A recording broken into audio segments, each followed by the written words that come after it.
నేను మీ doctor Deepti from Crowns aesthetic solutions. Smokers lips గురించి మనం ఆల్మోస్ట్ 2 months క్రితం మనం మాట్లాడుకున్నాము. స్మోకర్స్ లిప్స్ ఆడవాళ్ళల్లో కూడా పెదాలు నలుపైపోవడము, స్కిన్ కలర్ ఒకలా ఉంటే లిప్స్ మరీ అంతకంటే ఎక్కువగా డార్క్గా ఉండడము, ఇలాంటివన్నీ కూడా కాన్ఫిడెన్స్ లెవెల్స్ని దెబ్బతీస్తూ ఉంటాయి అంటూ మాట్లాడుకున్నాం. అతి వేడి పానీయాలు, టూత్పేస్ట్ని ఎక్కువసేపు నోట్లో పెట్టుకోవడం, ఆ టూత్పేస్ట్ మూతికంతా తాకి ఆ కెమికల్ యాక్షన్ వల్ల పెదాలు నలుపుగా అయిపోవడము, అలాగే స్మోకింగ్ చేసే హ్యాబిట్స్ ఉన్న వాళ్ళల్లో కూడా ఈ పెదాలు నలుపుగా మారడము, ఇదంతా కూడా మనం గతంలో మాట్లాడుకున్నదే. సరే, ఆడవాళ్ళంటే ఈ మధ్య పర్మనెంట్ లిప్స్టిక్స్ వచ్చినాయి. అట్లీస్ట్ ఒక 6 to 8 months పైననే 1 year దాకా కూడా లిప్స్టిక్ చక్కగా ఉండేటట్టుగా మనం ప్లాన్ చేసుకోవచ్చు పర్మనెంట్ లిప్స్టిక్ పిగ్మెంటేషన్స్తో, which are non toxic, non teratogenic, non chemicals use చేసి మనం పిగ్మెంట్స్ని డిపాజిట్ చేయొచ్చు లిప్స్ పైన. మరి మగవాళ్ళ విషయానికి వస్తే ఏంటి? మగవాళ్ళు లిప్స్టిక్ వేసుకోరే, అలానే వారికి పెదవులు నల్లగా ఉన్నప్పుడు ఉండే ఇబ్బంది అంతా ఇంత కాదు. ఎవరితో మాట్లాడేటప్పుడు అలా మొహానికి వేలిని అడ్డు పెట్టుకోవడము, ఇలా అడ్డు పెట్టుకోవడం కాన్ఫిడెన్స్ లెవెల్స్ని ఎక్కడో దెబ్బతీస్తూ ఉంటాయి ఇవన్నీ కూడా కదా. సో మరి అటువంటి వారికి మరీ లిప్స్టిక్ పెట్టుకోలేరు కదా, పర్మనెంట్ లిప్స్టిక్. మరి దానికి నార్మల్గా ఉండేది ఏంటి అనేది చూస్తే కనుక, కాస్మెటాలజీ ట్రీట్మెంట్లో న్యూట్రలైజేషన్ అనే ఒక పద్ధతి ద్వారా మరీ లిప్స్టిక్ రేంజ్లో కాకుండా, అలాగని ఉన్న స్మోకర్స్ బ్లాక్ డార్క్ అండ్ లిప్స్ని మనం కాస్త బెటర్గా, కాస్త తేటగా, మరి రంగుతో కూడుకున్నది కాకుండా అలాగే నలుపుగా ఉండకుండా కూడా న్యూట్రల్గా ఉండేలాగా చేసుకోవచ్చు. ఇది కూడా సంవత్సరం నుంచి 2 సంవత్సరాలన్నర.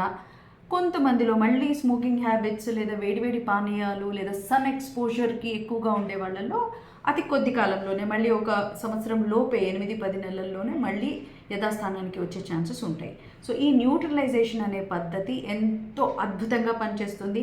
ఆత్మన్యూనతా భావానికి గురయ్యే వారికి, పెదాలు నల్లగా ఉన్నందున ఈ ప్రాబ్లమ్స్ నుంచి బయటపడడానికి న్యూట్రలైజేషన్ అనేది బెస్ట్ మెథడ్. అలాగే ఆడవాళ్ళల్లో కూడా నాకు మరీ ఎర్రగా లిప్స్టిక్ వద్దండి, జస్ట్ కొంచెం అలా టచ్అప్ లాగా, గ్లో లాగా ఉంటే చాలు అనే వారికి కూడా మనం న్యూట్రలైజేషన్ అనే పద్ధతి చేయవచ్చును.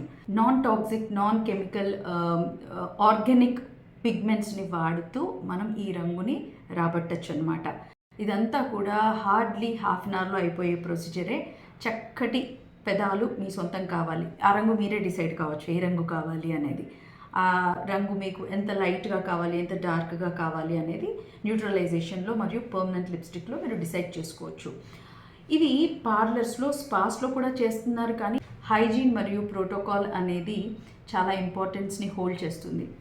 క్లినికల్ కాస్మెటాలజీలో ఇటువంటివి మీరు చేసుకోవడం ద్వారా మీరు సేఫ్గా ఉంటారు, ఇన్ఫెక్షన్స్ లాంటివి కాకుండా.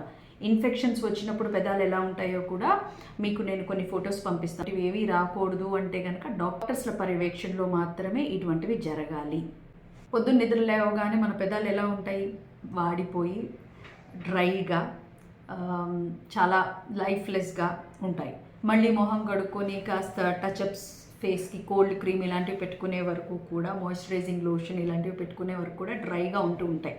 ఇటువంటి వారికి, ఎస్పెషల్లీ మీడియా పీపుల్కి, సెలబ్రిటీస్కి, వాళ్ళకి ఏంటంటే ఎవర్ రెడీ, నిద్ర లేవగానే అందంగా కనిపించాలి పెదాలు అనుకుంటే మాత్రం పర్మనెంట్ లిప్స్టిక్స్ మరియు ఈ న్యూట్రలైజేషన్ మెథడ్స్ అనేవి చాలా బాగా పనిచేస్తాయి. అస్సలు ఎక్స్పెన్సివ్ కాదు. యాజ్ యు నో, క్రౌన్స్ ప్రోటోకాల్లో మొట్టమొదటిది సామాన్యులకు మరియు పాకెట్ మనీ మీద డిపెండ్ అయ్యే స్టూడెంట్స్కి అనువుగా, అవైలబుల్గా ఉండేలాగా మన ప్రైజెస్ డిసైడ్ చేసి ఉంటాయి. So happily you can visit Crown's Aesthetic Solutions and get these treatments done.